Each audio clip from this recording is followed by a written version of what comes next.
Frank Show, what? The Frank the Show, Frank. come on, the Frank, Frank the Show, Frank. what? The Frank, Frank the Show, Frank. come on, the Frank, Frank the Show, Frank. what? The Frank, Frank the Show, Frank. come on, the Frank, Frank the Show. Frank.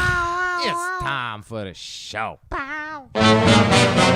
Aloha, headsets. Frankie Boy here, and it is time for another episode of the Frank Show. Now, today's episode is going to be a little preachier than usual, but you know what? It is a strong and important topic, in my opinion, and really affects kind of my entire life from this point forward, and really from the last 2 years on. Now, as I am sure you guys know by this point in time, I love virtual reality. I completely believe in it as a medium, and moving forward into the future, I think some amazing things are going to happen. Now, I get the question all the time, do you think people are making money in VR? Do you think that VR is going to last? Do you think that VR works? Do you think that VR is just niche? Do you think that VR is just gimmicky right now? And the thing is, I don't really believe in all of the negative hype. I think that a lot of the negative hype, and I've said this 1,000 times before, affects other people's 10-year plan. They had this idea for gaming, where gaming is going to go, what kind of games would be amazing 10 years from now, and then VR, whoom,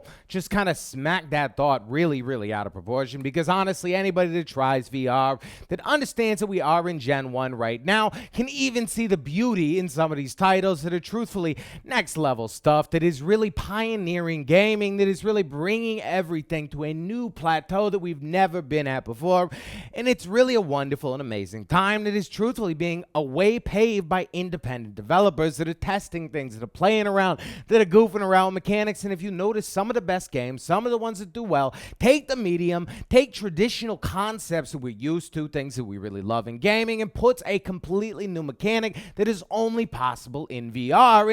And that's what's doing it. It's not those games that are just the same old game, but whoop, throw us into a world. Not that those aren't doing great. I mean, look at Resident Evil 7, such an amazing thing, but at the end of the day, they were just throwing us into a world of people that are really experimenting, that are trying new things, that are playing around with the hardware on hand, that kind of changing the landscape entirely. And like I said, I think that really messes up a lot of people's 10-year plan for gaming. Now, where I fit into this puzzle. Now, 2 years ago when PlayStation VR came out, a lot of you guys know I hopped right on that bandwagon, and when I couldn't find any reviews online, your boy Frankie decided, hey, I could be the guy that makes reviews, and we have gotten to that point now, and you guys come to me for reviews, and I love it. I think it's awesome. I'm glad you guys listen to me. It is wonderful. Glad you like the news. Glad you like the gameplays. Glad you like the fun stuff. Glad you enjoy these videos for anybody that made it this far or keeps on watching.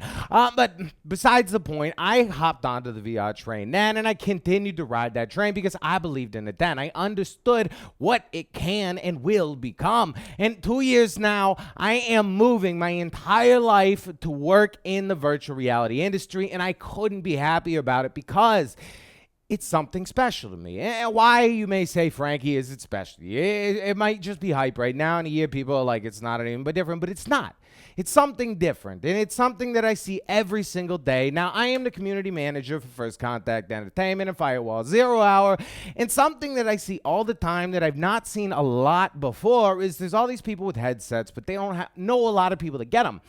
So they hop into games with each other, they start playing around, they exchange friends, and you got people that are exchanging 20, 30, 40 friends that they're actually having these almost real life experiences with. It's not just this, I'm sitting on my couch while my mom's cooking dinner and I'm eating some Doritos Locos and I'm just kind of hanging out and playing some game out of control. And no, I am almost physically in another space with another human being, and it kind of changes things, especially with cooperative games like Firewall. Now, this is why I love Firewall so much. This is why I love Rec Room so much. This is why I love the social VR games. And if they can take a social VR game and put a great game element on top of it, you're done, you're sold, and it's because of the communication. And when it works and when it gets done, you're going to have some of the best times you ever had in gaming, and the memory of it is different than like a time that you've had before. When you're playing a flat game, yeah, you can save a clip of it, you can show it to your friend, you can kind of remember it, but it's not an actual like memory. It's not the same as when you go have your birthday somewhere.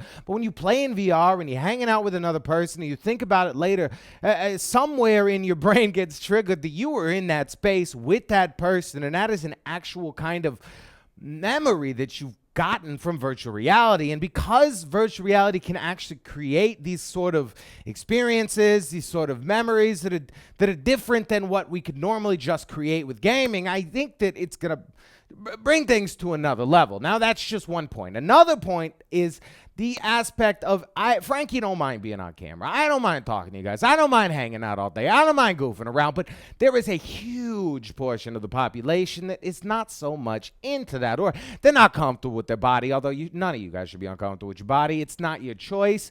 You can work out if you'd like to. I don't work out at all. And just be happy. Don't worry about it. No, and most people don't care, and the people that do care aren't even worth your time. But besides that point, in VR, you can have whatever body you want. You can have whatever color skin you want. You can have whatever kind of hair you want. You can wear dresses. You can wear suits. You can wear bows. You can wear ties. It doesn't matter. And you can even, like, Rec Room allows you to change your voice if you'd like to. And because of that element in the gaming, where you can physically feel like you're in a space and you can change to match whatever true persona that you have. I mean, because there's a lot of people that just aren't, like I said, comfortable with themselves. You can emulate that version of you, and you will start to get this feeling of, wow, this is like no, I mean, it just to get you more comfortable. It'll relax you a lot more, and it relaxes people a lot more and brings them into that comfort space that other people don't need to relax. VR is able to do that, and because they're safe in their own space, but also in another space, it's this awesome, like, I'm comfortable, but I'm in this social world, and even though I'm not comfortable in social, this kind of works. As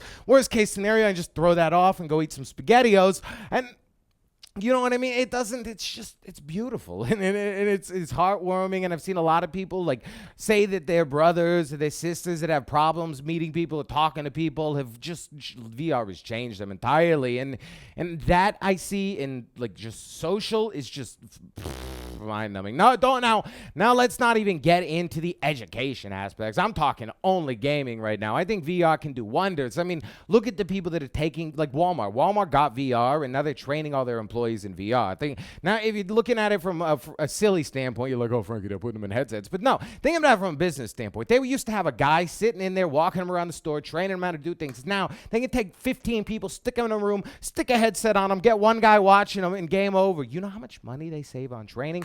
And that is that alone. And there's it can't be accomplished with any other medium. AR would work, but they're still walking around the store. They're still doing something. VR, simulated environment, game over. So I truthfully believe that VR is going to be a fundamental, like, building block to a much more simplistic future and much more, I don't know. Everybody's escaping. You know, everybody loves escaping. That's why those books, escapist books, do so well. That's why escapist movies do so well. And VR is the ultimate escapist tool. And once it more catches on mainstream and people realize that, yeah, Gen 1 is Gen 1, but Gen 1 is actually a really damn good Gen 1. It's not Virtual Boy Gen 1. It's not 80s arcade system Gen 1. It's like we're actually paving the way to a better and brighter future Gen 1. And if you hop on this train, you're definitely going to be satisfied kind of Gen 1, and you should definitely hop on the PlayStation train because they have the best exclusives and they have the best games. And I'm not saying this just because I'm PSVR Frank. I'm saying this because it's honest.